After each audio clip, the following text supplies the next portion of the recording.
faire le point sur la situation, de remercier tous ceux qui sont mobilisés pendant les 4 jours qui ont été difficiles évidemment pour les familles et sans les aides des uns et des autres, la vie aurait été carrément impossible. Et puis le troisième objectif c'était quand même de dire que la situation que les familles connaissent depuis 4 jours ou 5 jours maintenant est insupportable, qu'elle doit finir. Et donc on a le bonheur d'avoir Alexis avec nous, Selma, Benoît, Caroline, elle est partie, non, elle est là, qui peuvent peut-être nous adresser quelques mots et moi je vous dirai peut-être après aussi quelques mots du point de vue des droits de l'enfant. Alexis, au nom de la Ligue des droits de l'homme. Pour la Ligue des droits de l'homme, on a l'impression que depuis toutes ces années, rien ne change, rien ne bouge. On voit que les autorités publiques se rejettent la balle continuellement. Le fédéral, la région et la ville. Et c'est chaque fois la faute de l'autre ou la compétence de l'autre. Alors, d'accord, il y a un cadre légal, les citoyens de l'Union européenne, la liberté de circulation, l'obligation de trouver un travail, etc. Mais avant cela, il y a l'urgence. Et nos responsables politiques oublient, volontairement ou non, qu'avant d'être des migrants, avant d'être des Roms, on parle d'enfants et qu'à Bruxelles, en 2015, il est absolument inadmissible et inconcevable de laisser des enfants dormir à la rue. Et donc il faut d'abord répondre à cette question-là et à cette urgence-là. Et puis ensuite, voir les possibilités dans le cadre légal. Mais ici, on utilise la loi pour dire on ne sait rien faire, alors qu'il y a des bâtiments vides, on les expulse de bâtiments où il y a la place pour les garder avant de trouver une solution. Et ça, c'est inadmissible. Il faut d'abord trouver une solution à ce problème-là. Et puis ensemble, voir à plus long terme qu'est-ce qu'on fait avec cette population rome qui est ici à Bruxelles. Est-ce qu'on va faire comme un moucron et construire des murs pour cacher ce qu'on n'a pas envie de voir? Ou est-ce qu'on va trouver de réelles solutions en utilisant des fonds européens qui existent pour les pays d'accueil, pour les pays de provenance et trouver des solutions à plus long terme? Mais d'abord l'urgence, et l'urgence, elle est là. Alors, qui d'autre? Caroline? Vous Ciré? Oui, donc le Ciré suit la situation de ces familles depuis de nombreuses années. Les dernières tentatives que nous avons essayé de lancer, c'était de mobiliser la région Bruxelles-Capitale pour qu'elle mette en place un dispositif qui permette à ces familles de trouver un logement durable sur la base de 3 principes fondamentaux. La stabilisation de leur situation dans l'espace public, c'est-à-dire dans un logement, sur le territoire, c'est-à-dire sans expulsion, mais également la possibilité d'un suivi social rapproché et tout ça dans l'inclusion dans le droit commun, c'est-à-dire ne pas faire en sorte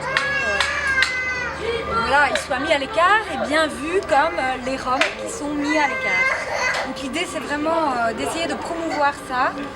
Et nous avons eu une dernière réunion de la task force régionale au niveau de la région il y a 2 mois environ. Et voilà, la région s'est engagée à essayer de manœuvrer pour que les communes de Bruxelles s'engagent à prendre 1, 2, 3, plusieurs familles dans des projets pilotes de relogement et qui suivent ces 3 principes-là. Pour l'instant, il y a très peu de communes qui se sont engagées. Il y a XL qui est sur un projet pilote, mais pour 2 familles. Et c'est pas encore en œuvre. Il y a Molenbeek qui commence à s'intéresser, Anderlecht qui commence aussi à s'intéresser à ça.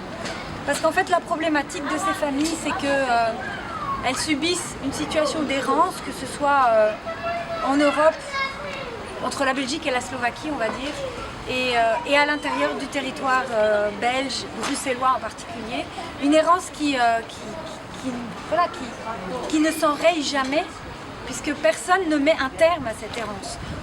Et pour mettre un terme à cette errance, il n'y a qu'une seule solution, c'est de permettre à des dispositifs particuliers de prendre pied. Et donc il faut des prises de conscience de la part des communes. Et il faut une répartition. Voilà. En fait, le problème des Roms européens, c'est qu'on les traite comme... On fait une sorte de pseudo-égalité qui dit, ils sont européens, en fait, il leur suffit de travailler. Et donc, ces familles-là sont restées presque 1 an au SAMU.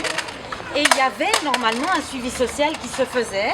Mais le suivi social a consisté à les envoyer chez Actiris, à lui dire cherche du boulot. Et donc, chez Actiris, on a fait comme on fait avec tout le monde.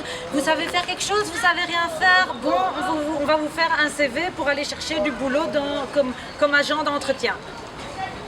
Il n'y a personne qui trouve du boulot comme agent d'entretien avec un CV, c'est pas comme ça que ça fonctionne. Il y a des boîtes d'agents d'entretien où tout le monde est turc parce qu'on rentre parce que son cousin il travaille déjà là-bas. Ils font comme s'ils ne savent pas, ou bien peut-être qu'ils ne savent pas, comment ça fonctionne les pauvres. Et pourtant, il y a du boulot. Il suffit de leur donner des petites formations. Les associations pleurent parce qu'elles ne trouvent aucun interprète en Rome. Eh bien, il y en a ici qui pourraient déjà être interprètes. Hein. Il faut lui donner une petite formation d'interprétariat. Le type, il parle français, il parle rome. Il y en a un qui parle 6 langues. Il parle ukrainien, il parle tchétchène, il parle russe, il parle polonais, il parle slovaque et il parle rome. Il serait un interprète parfait.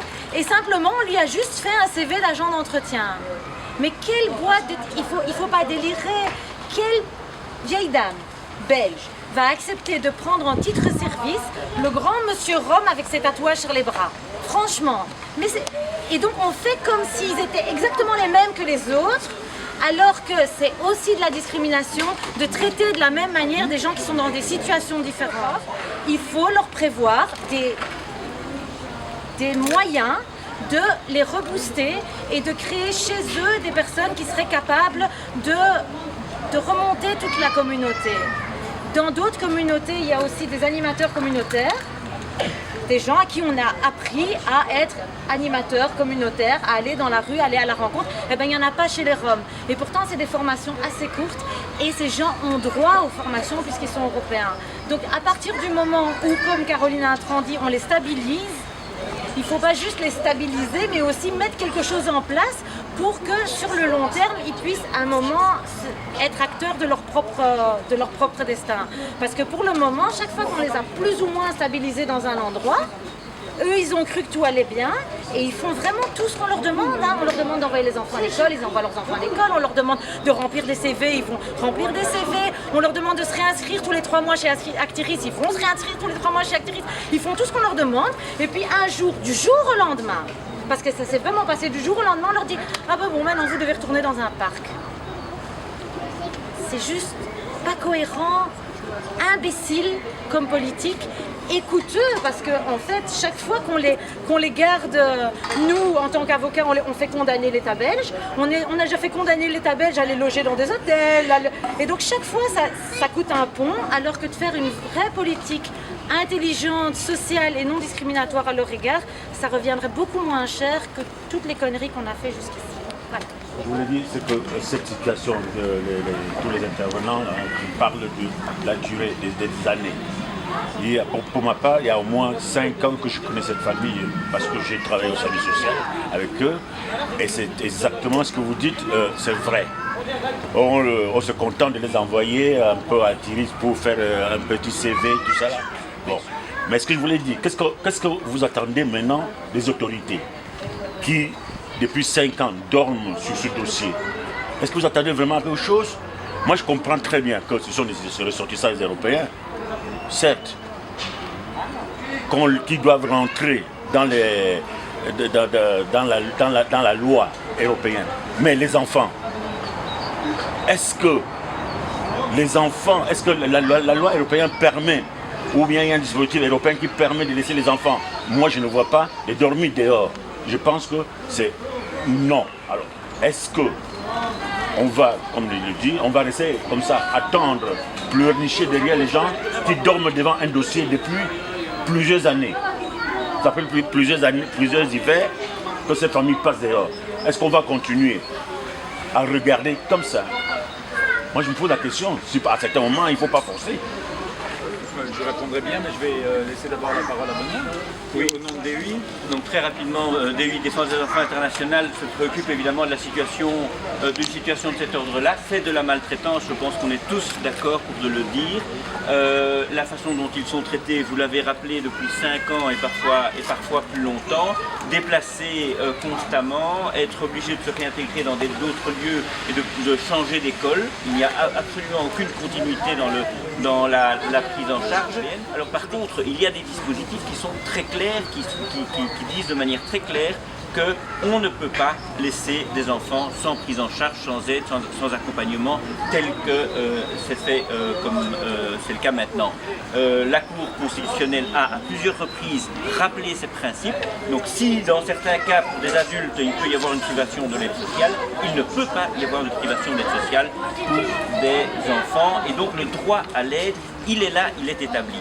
Alors, si effectivement les dispositifs et les actions légales n'aboutissent pas, il y a effectivement du militantisme qui doit continuer, la solidarité qui doit continuer à s'exprimer, mais il y a aussi le regard international qui est porté sur la Belgique et qui va devoir, une fois encore, stigmatiser la façon dont la Belgique traite ses familles.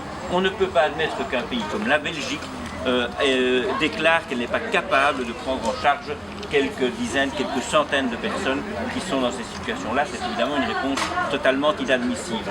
Le commissaire aux droits de l'homme du Conseil de l'Europe va faire une visite en Belgique dans les semaines qui viennent.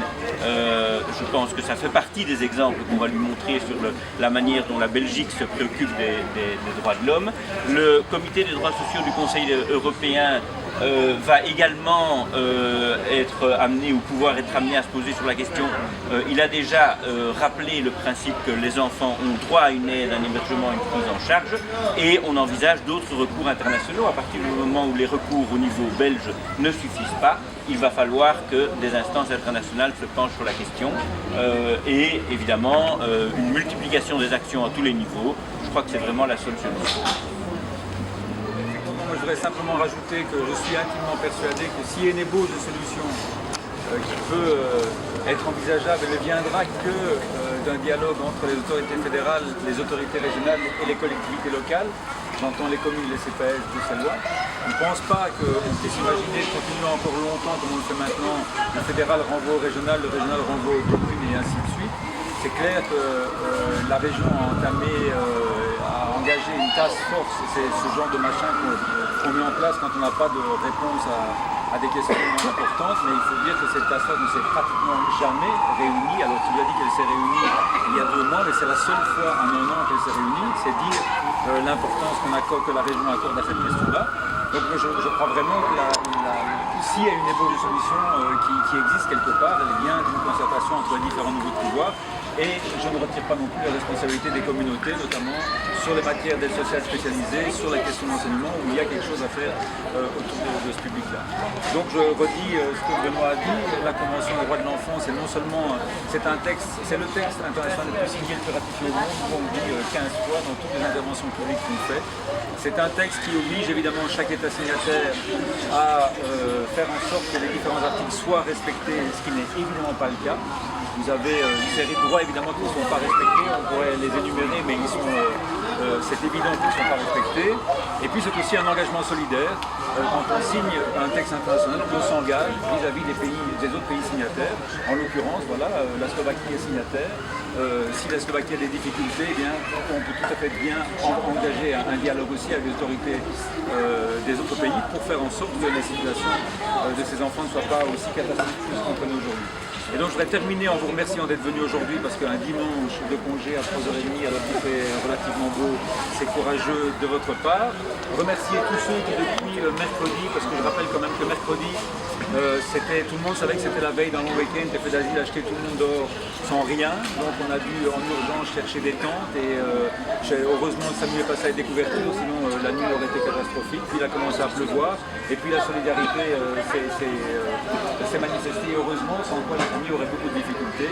Je pense qu'il faut rester très attentif et je le redis une nouvelle fois comme je l'ai dit devant le 127 bis il y a 15 jours. Chaque fois que les institutions, chaque fois que les associations de droits de l'homme obtiennent quelque chose, c'est parce que derrière il y a une mobilisation citoyenne. Sinon on peut chanter, danser, ça ne sert à rien. Quand moi je fais une recommandation et qu'elle est suivie des faits, c'est parce qu'il y a eu derrière des citoyens qui sont engagés. Sinon on peut en faire des dizaines et des dizaines. Elles ne sont pas respectées. Je vous confirme, il n'y en a pas beaucoup qui sont prises en considération, mais celle-ci en tous les cas, reloger ces enfants et très vite, il faudrait qu'elles soient entendues, sinon on trouvera d'autres moyens effectivement et je te rejoins, tous les moyens sont bons et je confirme qu'il n'y avait ni urgence ni nécessité de mettre ces familles dehors. Je vous remercie vivement d'être venus et je vous encourage à rester solidaires avec eux.